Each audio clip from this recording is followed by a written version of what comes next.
हर एक महीना अपने आप में ना कुछ कहता है। इसीलिए लोग चाहते हैं कि पूरे महीने का पता चल जाए कि भाई क्या कुछ सावधानियां रखनी है, क्या कुछ उपाय करने हैं, और वो कौन से उपाय हैं जिन्हें कर कर हम अपने पूरे महीने में जो परेशानियां हैं, जो दुविधाएं हैं, जो बाधाएं हैं, उन्हें खत्म कर सकें। तो चलिए फिर इस कार्यक्रम को शुरू कर रही हूँ। आज हम बात करेंगे मई राशिफल की, यानी कि पूरा महीना आपका कैसा जाने वाला है। तो चलिए मैम, शुरू करते हैं हम मेष राशि से कि कैसा रहेगा पूरा महीना इनके लिए। जी, सबसे पहले तो बहुत बहुत धन्यवाद। ये बहुत अच्छा प्लेटफॉर्म है जिसके माध्यम से हम आप तक ये राशिफल जो है वो पहुंचाते हैं, और उसमें कंचन जी बहुत सहयोग करती हैं। देखिए, बहुत सारी चीज़ें होती हैं, आपके अंदर एक ज्ञान का भंडार हो सकता है, लेकिन उसे निखारने और तराशने के लिए जो पूरा बैकअप होता है, ये पूरी टीम के माध्यम से होता है। तो आपका भी बहुत बहुत शुक्रिया, बहुत बहुत धन्यवाद। अब हम बात करते हैं कि मई के महीने की। अब जब हम मई के महीने तक पहुंच गए हैं, तो ये महीना आपको मालूम है कि किस लिए बहुत अच्छा फेमस माना जाता है, क्यों इसकी महत्वता ज़्यादा है, और क्यों इससे पहले जो अप्रैल के महीने की महत्वता था बहुत थी। तो अप्रैल का जो महीना था वो वैशाख महीना ऐसा महीना होता है जहाँ स्नान का बहुत महत्व होता है। लेकिन अगर हम अब इस मई महीने में आ जाते हैं, तो यहाँ शुरू में ही वैशाख स्नान की समाप्ति हो जाती है, और यहाँ से आरंभ, जब मई का जो महीना होता है वहां से आरंभ होता है जल दान की महत्वता। यानी जल का दान अगर इस महीने से आप शुरू कर देते हैं, और वैसे भी ये पीक गर्मी के महीने होते हैं, यहाँ दान सिर्फ ये नहीं कि हम ह्यूमन बीइंग है तो हम लोगों को दान चाहिए, हम लोग पानी पिएं या हम लोगों को पानी की जल की व्यवस्था चाहिए, लेकिन बेजुबान जो हैं उन्हें खास करके सहायता की बहुत ज़रूरत होती है। मांग नहीं पाते हैं, लेकिन प्यास तो हर किसी को लगती है। तो यहाँ पर इस महीने में अगर आप जल दान, नॉर्मली ही अगर आप जल दान शुरू कर दें कंचन जी, तो ये महीने में आप सोचिए कि हम कहते हैं ना कि हमें फ़ायदा नहीं मिलता दान से, हमें पूजा से फ़ायदा नहीं मिलता, हम इतनी सारी चीज़ें करते हैं लेकिन हमें कोई फ़ायदा नहीं होता। लेकिन अगर आप ठीक समय पर अगर आप कुछ चीज़ें करते हैं तो वो उसका फ़ायदा ज़रूर मिलता है। जैसे पिछले महीने में अगर स्नान से फायदा मिल रहा था, नदियों के तट पर, सरोवरों पर गंगा जल से स्नान, उसका बहुत देह शुद्धि हो रही थी। तो यहाँ पर जो कर्म, जो जल दान किया जाएगा, उससे आपकी आंतरिक शुद्धि होती है, यानी आपके कर्मों की शुद्धि होती है, आपके विचारों की शुद्धि होती है, और इसके साथ साथ आपका जीवन जो है वो बहुत संतुलित होता है। गंगा दशहरा इसी महीने में पड़ता है, बहुत उत्तम माना जाता है, इसकी बहुत महत्वता है। इतना ही नहीं, सिर्फ गंगा दशहरा की बात नहीं है, वैशाख स्नान समाप्त से लेकर के सत्यनारायण व्रत, जब हम पूर्णिमा की बात करते हैं, पूर्णिमा तक के जो बीच में इवेंट आते हैं, ये सबसे ज़्यादा इम्पॉर्टेंट माने जाते हैं मई के महीने में। नारद जयंती इसी महीने में आती है। अंगारक प्रदोष व्रत जो होता है, गणेश जी का ये व्रत बहुत उत्तम माना जाता है। ये जो व्रत होता है वो भी इसी महीने होता है। मासिक शिवरात्रि वो जो हर महीने पड़ती है। अपरा एकादशी, आपके जाने अनजाने में कितनी भी आपने कोई गलतियां चूक होती है, क्षमा याचना के लिए सबसे उत्तम एकादशी ये जो मानी जाती है।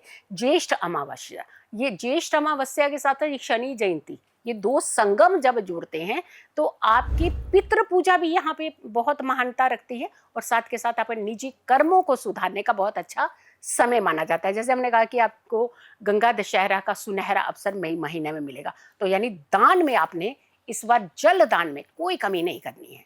अब हम राशियों की तरफ बढ़ जाते हैं कि पहली राशि जो मेष राशि है, मई के महीने में मेष राशि वालों के लिए किन चीजों का खास ध्यान रखने की बहुत ज्यादा जरूरत है। और उसके साथ साथ ध्यान तो रखिए, लेकिन साथ में कुछ ऐसे काम भी जरूर कीजिए जिससे आपके खुद के जीवन के अंदर, आपके खुद के एक जो समस्याएं होती हैं उससे बाहर निकलने का रास्ता वो आपका मनोबल के द्वारा आता है।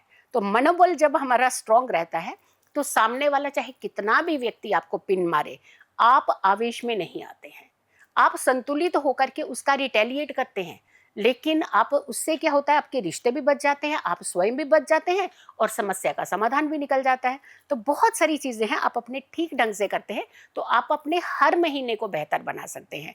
तो मई का महीना मेष राशि वालों आपके लिए क्या कह रहा है? सबसे पहले आपकी राशि के स्वामी तो मंगल हैं, और मंगल की युति आपको पता है इस समय किन ग्रहों के साथ चल रही है, और कहाँ चल रही है। क्योंकि मीन राशि में मंगल की युति काल पुरुष की कुंडली की 12वां भाव और काल पुरुष की कुंडली का पहली राशि आप ही होते हैं। तो यहाँ पर 12वां भाव जो है वो कहीं ना कहीं व्यय यानी लॉस का बताता है। तो आपको लॉस क्या चीज हो सकती है, आपकी मानसिक चिंताएं बढ़ सकती हैं, आपको हेल्थ इश्यूज ट्रिगर कर सकते हैं। लेकिन हेल्थ इश्यूज गर्मियों में फिर भी होते हैं, बट होता क्या है कि कुछ लोग बीमार पड़ते हैं शांति से अपना समय व्यतीत करते हैं, कुछ लोग बीमार पड़ते हैं तो हाय तौबा मचा देते हैं, यानी बीमार खुद और सारे परिवार को दौड़ा दिया हुआ है। तो थोड़ा सा अगर कोशिश करें कि आप शांत रहें तो आप समय को भी निकाल पाएंगे, अपने हेल्थ को अच्छे से कंट्रोल कर पाएंगे, और जो मेडिसिन आप खा रहे होंगे वो प्रॉपरली आपको वर्क करेगी। तो इसका मतलब यह है कि गुस्सा आपको छोड़ना है मई के महीने में। 4 ग्रहों का योग जब बनता है किसी भाव में तो वो भाव पीड़ित तो हो जाता है। अब ये 4 ग्रहों की उथल पुथल भले ही आपको इफेक्ट करेगी, लेकिन आपने ट्रिगर नहीं होना है, आपको थोड़ा सा संतुलन बनाए रखना है। मंगल शनि की युति 11 मई तक 12वें भाव में रहेगी। ये युति अच्छी नहीं मानी जाती।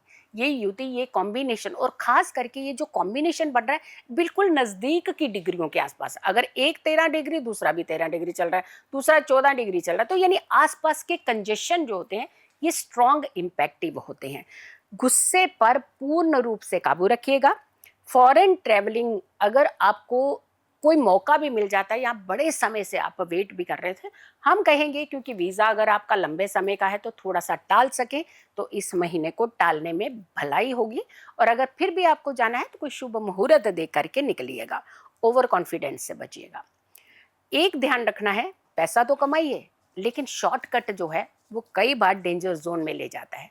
तो शॉर्टकट मनी आपको कमाने के सोर्सेज आएंगे, जबरदस्ती आपके आगे जैसे प्लेट में जैसे सज करके कोई चीज़ आती है ना, ऐसे आएंगे। लेकिन ध्यान रखिएगा यहाँ खतरा भी होता है, तो खतरे से बचना है तो इसको इग्नोर कर दीजिएगा। कई बार हम लोग ना एक मजबूरियों के चलते धन की तरफ इंक्लिनेशन हो जाता है, लेकिन कई बार आपका अस्तित्व, आपकी खुद की जो एक एनर्जी है उसे खो देता है। तो आपने ध्यान रखना है, यहाँ पर आपने थोड़ा सा शॉर्टकट की तरफ ना जा करके धैर्य से अगर आप डिसीजन लेंगे तो फायदा होगा। जल का दान, आपको तो स्पेसिफिकली जल का दान करना है, मन शांत के लिए और साथ के साथ आपकी हेल्थ इश्यूज कंट्रोल करने के लिए। जितना हो सके जो चौराहे होते हैं, चौराहों के एक साइड कॉर्नर में कुछ जल पीने की व्यवस्था बेजुबानों के लिए ये ज़रूर कीजिएगा, और आपके जीवन के अंदर एक संतुलन भी आएगा और आपका जीवन सुख और समृद्धि से भी भरा होगा। लेकिन ध्यान रखिएगा, कर्म करना है, एहसान नहीं करना है, दिखावे से नहीं, चुपचाप शांति से जाकर के इस उपाय को करके आइएगा। मई का महीना आपका काफ़ी बेहतर हो सकता है।